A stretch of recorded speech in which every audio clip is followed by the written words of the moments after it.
তো বন্ধুরা শাস্ত্রী ছবির টাইটেল ট্র্যাক কিন্তু আজকে রিলিজ করে দেওয়া হয়েছে। পুজোর আর বেশি দিন নেই, 8 অক্টোবর সিনেমাটা বড় পর্দায় রিলিজ করছে। তার আগে ট্রেলার রিলিজ করা হয়েছে এবং ট্রেলারটা কিন্তু দর্শকদের মধ্যে এক্সাইটমেন্ট বাড়িয়ে দিতে পেরেছে।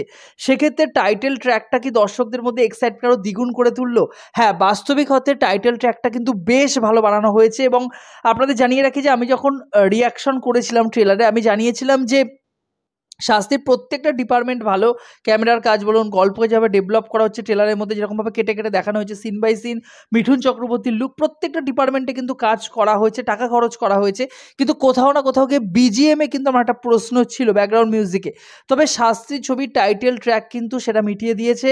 টাইটেল ট্র্যাকটা কিন্তু বেশ ভালো হয়েছে। অনিক ধর সিঙ্গার এবং অন্যদিকে ইন্দ্রদীপ বাবু আইডি, আমরা ইন্দ্রদীপ দাশগুপ্তকে চিনি, তিনি কিন্তু মিউজিক ডিরেক্টর এবং শ্রীজাতও কিন্তু লিরিক্স লিখেছেন। শ্রীজাতর লিরিক্স আমরা জানি বাংলা সিনেমার ক্ষেত্রে বেশ ভালো হয়, তো শ্রীজাত লিরিক্স লিখেছেন, লিরিসিস্ট তিনি। এবং অন্যদিকে এই গানটার মধ্যে কিন্তু র্যাপ দেওয়া হয়েছে। এই র্যাপের ফলে গানটা কিন্তু আলাদা একটা লেভেলে উঠে যাচ্ছে। এবার র্যাপটা কি কার্যকর হয়েছে? বাস্তবিক অর্থে গানটার মধ্যে লিরিক্সের মধ্যে একটা মজাদার ব্যাপার কিন্তু রাখার চেষ্টা করা, যাতে দর্শক কিন্তু কানেক্ট করতে পারে। মিঠুন চক্রবর্তীর ক্যারেক্টারটা একটা পরিবর্তন ঘটছে। বাস্তবিক অর্থে আপনারা দেখতে পাচ্ছেন এখানে টুকরো টুকরো কয়েকটা সিন মিশিয়ে কিন্তু সিনেমা থেকে তুলে এনে কিন্তু গোটা টাইটেল ট্র্যাকটাকে তৈরি করা হচ্ছে। যদিও সিনেমা সম্পর্কে আমরা খুব বেশি জেনে গেছি বা এর মাধ্যমে বুঝতে পারছি তা নয়, তবে আমরা বুঝতে পারছি যে ছেলের সাথে কোনো একটা ইনসিডেন্ট ঘটছে, ছেলের অ্যাক্সিডেন্ট ঘটছে এবং তার হাতে একটা চশমা আসছে।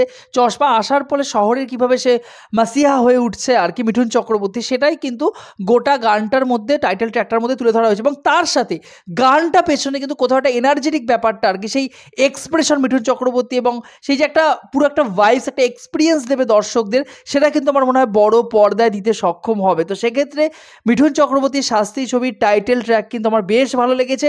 র্যাপের কথা আলাদা করে বলতে হয়, র্যাপের কিছু কিছু অংশ কার্যকর হয়েছে, কিছু কিছু অংশ আমার মনে হয়েছে না দিলেও গানটা চলে যেত। তবে হ্যাঁ, একটা আধুনিকরণ করা হয়েছে বাংলা সিনেমার গানের মধ্যে, টাইটেল ট্র্যাকের মধ্যে র্যাপ দেওয়া হচ্ছে, এটা কিন্তু একটা সত্যি দেখার মতো বিষয়। এবং এটা কিন্তু আমার মনে হয় হিন্দি সিনেমার ক্ষেত্রে এরকম কার্যকর হয় আর কি, নতুন অডিয়েন্সকে টানার জন্য। আমার মনে হয় শাস্তি ছবির ক্ষেত্রেও কিন্তু সেটা কার্যকর হবে। এবং গানটার যে ফ্লেভার বা গানটার যে একটা দৃশ্যপট আর কি, সেটা কিন্তু কোনো দিকেই কিন্তু এটা নেগেটিভিটি যাচ্ছে না।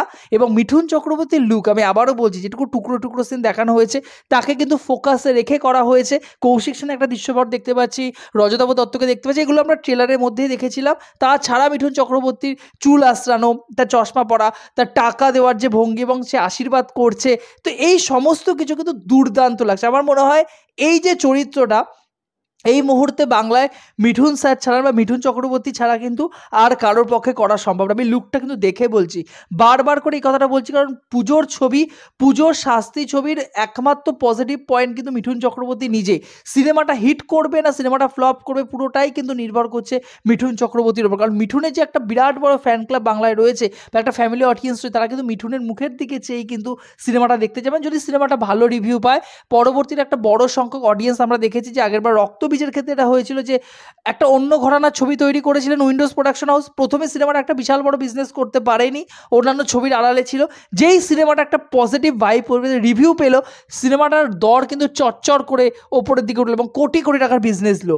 শাস্তির ক্ষেত্রে কিন্তু সেটা হতে চলেছে ওয়ার্ড, আমরা যেটাকে বলি ওই পাবলিক রিয়াকশন, যেটাকে বলি আমরা ওয়ার্ড অফ মাউথ বলে যেটাকে, তো সেটা যদি ভালো হয় এবং কিন্তু অভিনয় সবার ফাটাফাটি, ডিপার্টমেন্টগুলো যদি ঠিকঠাক মতো কাজ করা হয়, প্রত্যেকটা চরিত্রকে যদি ঠিকমতো স্পেস দেওয়া হয়, অন্যান্য যে সমস্ত ডিপার্টমেন্ট রয়েছে যদি ঠিকমতো কাজ করতে পারে, দর্শক যদি কানেক্ট করে ফেলে না, তাহলে শাস্তি কিন্তু পুজোর ব্লকবাস্টার ছবি হতে চলেছে। আমার দারুণ লেগেছে, আমি এক্সাইটেড হয়ে রয়েছি। এরপরে যদি আর কোনো গান রিলিজ মেবি হয়তো করবে না, করতেও পারে অবভিয়াসলি, কোনো গান রিলিজ করে মেবি একটা স্যাড সং থাকবে এই সিনেমার ক্ষেত্রে, তো সেগুলো যদি রিলিজ করে অবভিয়াসলি আপনার সাথে আমি রিয়াকশন শেয়ার করবো। আপনারা জানাবেন শাস্তি ছবির জন্য আপনারা কতটা এক্সাইটেড হয়ে রয়েছে এবং শাস্তি ছবির টাইটেল ট্র্যাক আপনাদের আজকে কেমন লাগলো অবভিয়াসলি আমার কমেন্ট বক্সে জানিয়ে যাবেন।